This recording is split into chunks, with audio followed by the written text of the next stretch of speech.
Welcome back to another edition of the longest running Let's Play series on this channel. It's time once again for TNA 2016. We are 2 weeks away from the pay-per-view. We are 2 weeks away from lockdown. Not from lockdown, from Slammiversary. I apologize. Lockdown was last month. We are 2 weeks away from why do I keep saying lockdown? From Slammiversary, and the card continues to be shaped on this night, and on this episode of Impact Wrestling. At this point, I have somewhat lost track, but I do believe we're at either episode 24 or 23 of this series. It could be 24, and that means that this is 25. I do think that I may go 30 episodes with this and then call it, but I'm not sure. I haven't decided yet when this series is ending, because as you remember, I said either Slammiversary or 30 episodes, whichever comes first. But what I do know is this. I'll let you know when I decide, but it is possible that another series ends before this one. That's all I'm going to say. I'm not going to say which one, because much like this series, I have not decided which ones will remain and which ones won't. But what I will say is, it is 100% decided that the series that I'm not getting rid of the series that is staying no matter what is The Invasion. That is the only definitive series that will remain. This one, WCW 2000 and World Class 1983 will be coming to an end very, very soon. So with that, little update or nugget of information out of the way, let's jump into this week's episode of Impact Wrestling. And we start off with the pre-show as two local talents, Bryce Andrews and Kevin Matthews, start off the pre-show in a tryout match, which both of them pretty much fall flat, but Bryce Andrews gets the win. I don't know what the future holds for either one of them, but what I do know is that both of them would be more fit for a developmental than a major television show. And speaking of that, we have another match. Trip Cassidy versus Brent Albright. And what I will say about this is that both Trip and Brent are under contract with TNA and actually do work for me, so the fact that Brent Albright got the win actually means something. Now we move to the first match of the show, and it's Tyrus versus Lashley, and Lashley gets the victory, but mind you, Lashley and Abyss have been going back and forth the last couple of weeks. And so, well, that's where this comes in. And, well, basically, Lashley's celebrating in the ring. Abyss comes out, stands on the stage, and then from out of nowhere, Crazy Steve jumps Lashley, and obviously Crazy Steve's not going to get the better of Lashley, but just as it looks like Lashley's going to take down Steve, that's when Abyss comes in and turns the odds against Lashley, unfortunately for him. And that's when Crazy Steve turns heel, and the Decay officially become a tag team.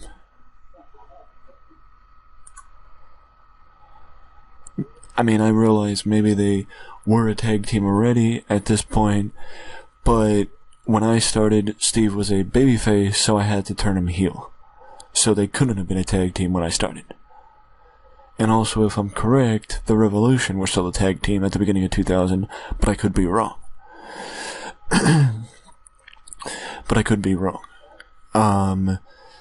Now we move on to the first interview segment of the show, as JB's with the number one contender for the Knockouts title, the Knockouts title, Mickie James. And yes, I'm aware that at this point Mickie is no longer with TNA, but just as such with other people, Mickie came back because management changed early. And Mickie was one of the new faces for the women's division. Originally, I will admit that it was supposed to be Jazz. That Jazz was supposed to come in and give Gail Kim a month breather of a serious challenger, or, something to that effect. Like, Jazz was supposed to be Gail's next challenger, but unfortunately, Jazz retired, and it just so happened that Mickie James was on free agency, so I thought, keep Jazz out of retirement, or let Mickie come in. And I chose to let Mickie come in. Speaking of the women, the Dollhouse compete against two local women, Devin Nicole and Justine Silver. And much like Kevin Matthews and Bryce Andrews on the pre-show, Justine Silver and Devin Nicole would be better off in developmental. But either way, the Dollhouse gets the victory in their first tag team match in quite a while, to be honest with you. But either way, this is building up to the Dollhouse versus the Beautiful People at Slammiversary, with Madison Rayne and Velvet Sky partner Jamie Jamison at their 6 against Terrell, Jade, and Marty Bell. What happens at Slammiversary? Well, we'll have to wait and find out, because once again, the Beautiful People are attempting to show just how good they are against, and just how much better they are again. If I could actually speak, that would help. The Beautiful People once again are attempting to show how much better they are than the Dollhouse, and that it doesn't matter who their partner is, they can beat them no matter what. And now we move to the first in-ring segment of the show. Well, sort of. Which has Bobby Roode and James Storm come out and talk about how they've helped build this company. They talk about how, or James talks about how he was here in year 1 when the Asylum was still TNA's home. Bobby talks about his first year with the company, and then they fast forward and they show how guys like AJ Styles have been shown the door. Samoa Joe has been shown the door. Chris Daniels has been shown the door. Kazarian has been shown the door. And other names, other up-and-comers, other people that TNA tried to build. Chris Harris, even though he's back now. Chris Harris, Magnus, Crimson, Matt Morgan.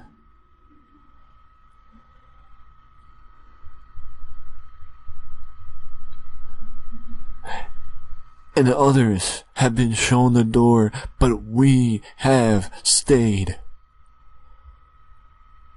And that's why we have these. Because we know that it's guys like us that keep this company together. It's guys like us that have kept this company running. And will continue to keep this company running. And that's what And that phrasing from Bobby Roode is what brings out Davey and Eddie. And you have Davey and Eddie just stand there and look and say to each other, or Davey says to Eddie, "You know what, Eddie? I think these two are a little high on themselves." And Davey and Eddie talk about how poor the shape of TNA's tag team division was when they came in, and how it was the Wolves and the Bromans, not the Wolves and Beer Money, that led the division for a year. And they talk about how when the Hardy Boys reformed, and when the Dudley Boys were still here, it wasn't Beer Money versus the Hardys versus Team 3D. It was the Wolves versus the Hardys versus Team 3D. And we tore down the house every single time.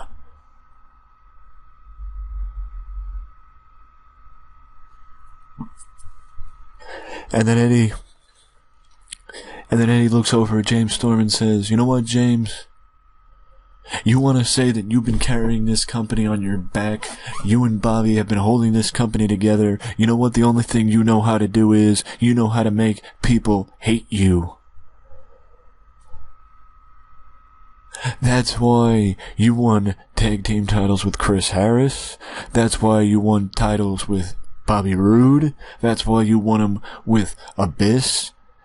It's because you're not good at being on your own. You're better when somebody can pick up your slack and pick up and hide your weaknesses, because you are the weaker member of the team." And it's pretty clear about that, because when you two fought, who had the world title in the end? Me and Davey, we're equals. And that's why when you beat us for the belts, it was a fluke. And then things start breaking down. And Davey and Eddie tease a brawl, but then they drop down and back off and go up the ramp. And they say, "You know what? We'd rather let you hold on to our belts for at least a little bit longer." And then we move to the next match as EC3 faces a local talent, basically just to get EC3 out there, because he doesn't normally compete that often, I feel like. So, just to get him out there. And then promo time with him and JB. EC3 talks up his match against Bram at the pay-per-view, and how he took Bram under his wing. He was helping Bram become a star in TNA, and Bram turned his back on him.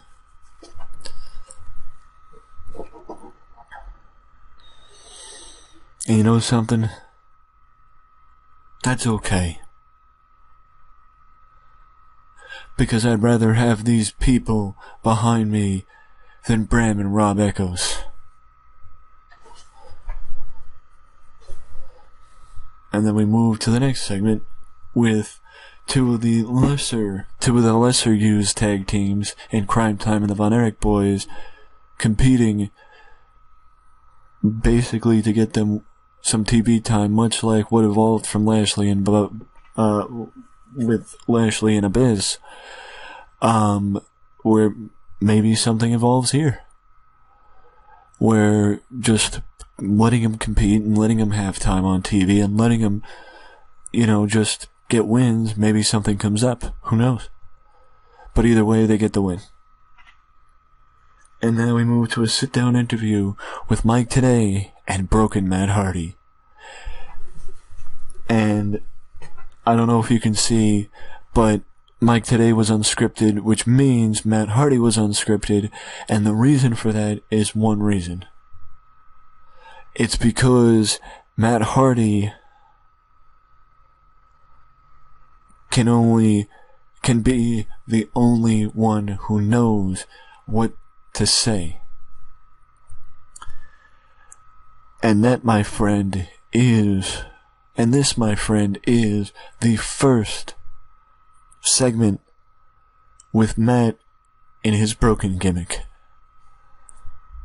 And he has complete control to say and do and, just do whatever mannerisms he wants and, whatever he wants to do, he can do it. And this is the start of broken Matt Hardy. I gotta get rid of that. I was gonna turn Matt heel, but I figure maybe just keep him babyface. Now we move to the next segment of a feud that I unfortunately have not given as much time as I should have to develop, because it would have been a good feud had I, and that's Kyle O'Reilly versus Sax Avery Jr. If I'm correct, I think Sabri and Kyle may have feuded in PWG, but I'm not sure. But either way, I'm not giving this feud as much time as I should to develop, because, Zach's not always here. Because he also works over in England. Because, when Marty Scurll and El Ligero first started here, that's also when I signed Sax Avery Jr. And I wanted to keep the partnerships with the companies over in England just in case I wanted to bring Marty Scurll back or bring El Ligero back or bring in Will Ospreay. Even though, yes, I can bring them in under contract, I still want to keep the working agreements because it would condition the fans to see them first, and then I can bring them in under contract where I don't have to worry about appearance dates and appearance limits and all that crap. So that's the reason why I'm doing it the way I'm doing it, because it allows me to condition the fans before bringing them in and also give them some popularity so they're not enhancement talents when I bring them in and I don't have to develop them from the ground up. Logic. But either way, following the match, Kyle O'Reilly calls out Sax Avery Jr. and talks about how Sax Avery is afraid of him, and that's why Sax Avery isn't here, and that if Zach was here, he'd make Sabri Jr. tap out. Fine.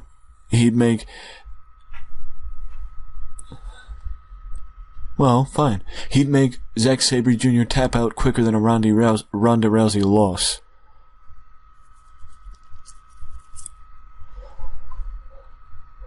But you people will never get to see it because Zack Sabre is a coward.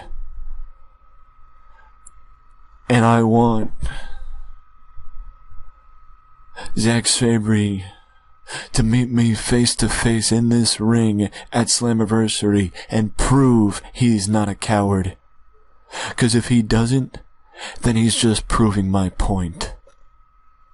And now we move to the next segment where Lashley is pissed off backstage and he bumps into a crowd. Mr. Anderson, Brooke, and Rocky Santiago. Yes, I know, an assortment of random people, but the reason for it is because these guys haven't really been seen, so I just thought, it's a segment backstage, let's just put a random assortment of people. And Lashley looks at him and asks, have you seen Abyss and Crazy Steve? And they just say no. It's a short segment, but it's, designed to push the Abyss Lashley feud. And now we move to Rob Echoes versus Micah. And of course, Robbie E wins. And unfortunately, sustains an injury. And it's a liver laceration. I'm kind of hoping that that's not a severe injury. And apparently Micah caused the injury. That's as confusing as John Cena getting stabbed in a nightclub. Oops. Well, for one, I won't know how severe the injury is for Rob Echoes until after the show, because I would have to look and see. But second is that this is a graphic pops up on the screen, and it is hyping up. Steve Corino has an announcement for next week's episode of Impact, and his intentions will be made clear next week with his announcement.